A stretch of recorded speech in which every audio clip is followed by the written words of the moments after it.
Hello, there's about 20 minutes of video here, and it's an introduction to planning as one of the functionalities of management. I must point out that we're not going to talk about planning initially because we have, first of all, to talk about decision making, because planning is nothing other than making decisions about one's intentions for the future. And while planning requires intention, it is the case that you need to make decisions about those intentions. So let me share a presentation with you, and that'll guide me through what it is I wish to cover with you.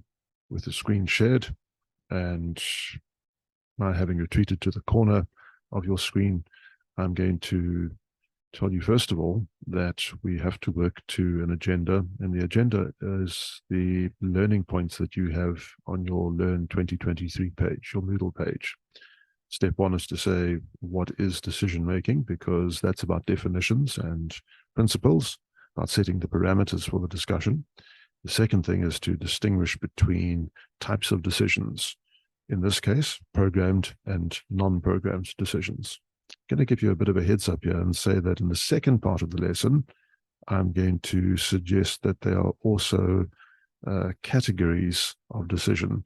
So I would like you to think perhaps of programmed and non-programmed decisions as classes in some sort of tiered ontology, although that's going to be something which is not necessary for this level 1 module. We'll learn about ontology in your level 3 modules and beyond.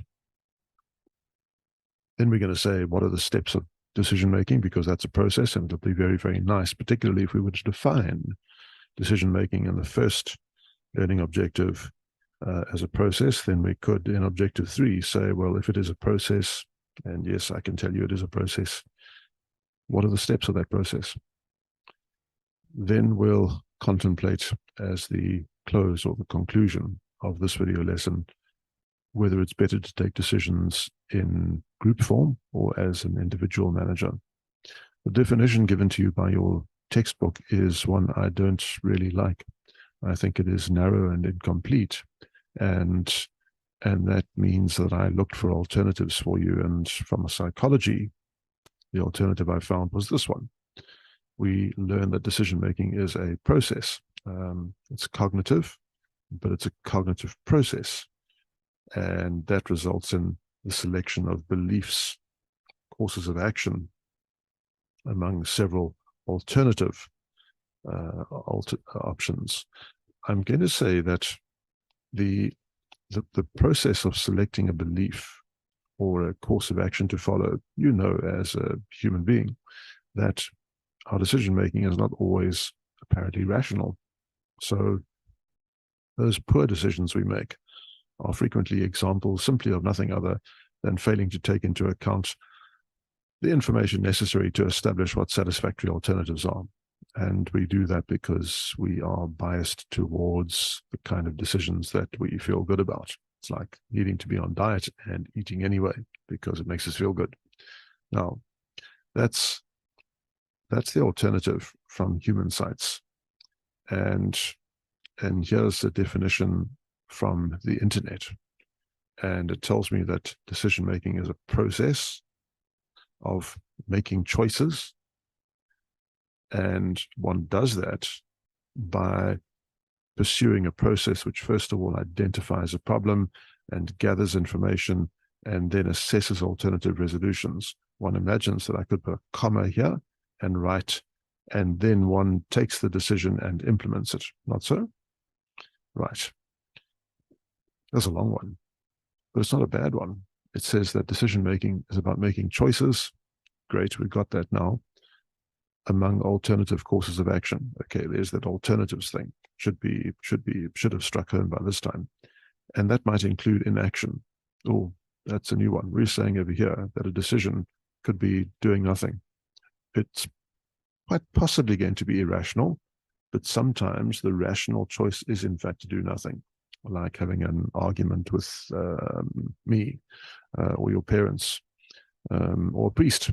Is it an argument that you are able to win based upon what you know and the information at your disposal? you argue violently with your parents and older siblings and the like, as they dictate what it is that they believe you should do, and you react to that sometimes not as satisfactorily as you ought. Not so. So the issue as it affects us is just to recognize that the decisions we make are sometimes not so good. And here's the critical thing. I'm now saying, look, there could be as many as 5 bad decisions out of every 10 decisions that you take. And if you're making 5 bad decisions, or decisions which are not effective because they don't achieve the resolution or the outcome that one intended when one undertook the decision, or undertook to make the decision or take the decision, the reality is that managers are always playing catch up, as do you and I, because we manage our own lives, not so. And we're always playing catch up because sometimes our choices are not necessarily effective, as a consequence of which we have to go back and correct that with a further decision. Now, the thing is, of every 10 decisions you ever get to make, if 5 of the last ones you made were poor, and 5 of the present decisions you are going to make are quite conceivably poor, then you realize that you're always on the back foot. The objective then is simply going to be in the field of management to try and improve managerial effectiveness. But we'll devote some more time to this, I think, in the second lesson. So your text authors say that you make decisions in response to opportunities and threats. And that is what I have a contention with, because I believe that we do more than make decisions in response to opportunities and threats. They are straightforward decisions as well that have nothing to do with opportunity and threat. But have a look at what your textbook authors have to say by pausing the screen at this point, because I'm going to move on and say that the problem I have is that sometimes we make decisions just to keep things ticking along. If we are running a business in the retail sector, and the decision we need to make is how many people must we employ in order to keep things ticking along over the holiday season, and do we stock, these are 2 silly examples perhaps, do you stock Elastoplast or Band-Aid in the first aid box, and do you buy someone flowers for their birthday? Because you see, if you buy one person flowers for their birthday, then you've acted prejudicially in respect of the rest if you never buy them flowers for their birthday. The first aid box doesn't care about whether it's Band-Aid or Elastoplast. And most people who have wounds that need a plaster on are not going to worry about the brand of the plaster particularly. They just want not to drip blood out of their finger, for example. The point here is that sometimes decisions are not just about opportunity and threat. They are, however, made by people who have the authority to make them, and we assign that authority in organizations. So we've learned now that there are hierarchies of management, and we have junior managers, middle and senior managers as a general categorization. And you know from the work of Katz back in the 1950s, the last century, that at different levels of that hierarchy, managers will make different types of decisions.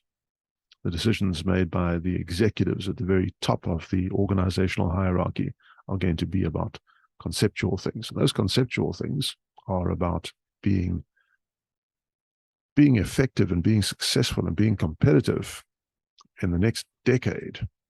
Whereas a junior manager, lower down in the hierarchy, gets to make decisions that have a far shorter time span. And we talk about this in the second lesson as well. But not only do they have a far shorter time span, they're less likely to bring the company to its knees if the decision is not a good one. So we're saying that the importance of the decision is likely to be something aligned with the importance of the position in the hierarchy of the organization. And the more up you go in the organization to the top, to the corner office, the executive suite, the more critical, more complex, and more profound those decisions tend to become. But please just never forget that not all decisions are profound, all right? So if we were to distinguish programmed decisions from non-programmed decisions, then we'd have to say that a programmed decision is probably like a day-to-day decision, and it's going to be routine, not necessarily about opportunities and threats, but routine, like making sure that the first aid box is replenished with headache medicine and with plasters and what have you.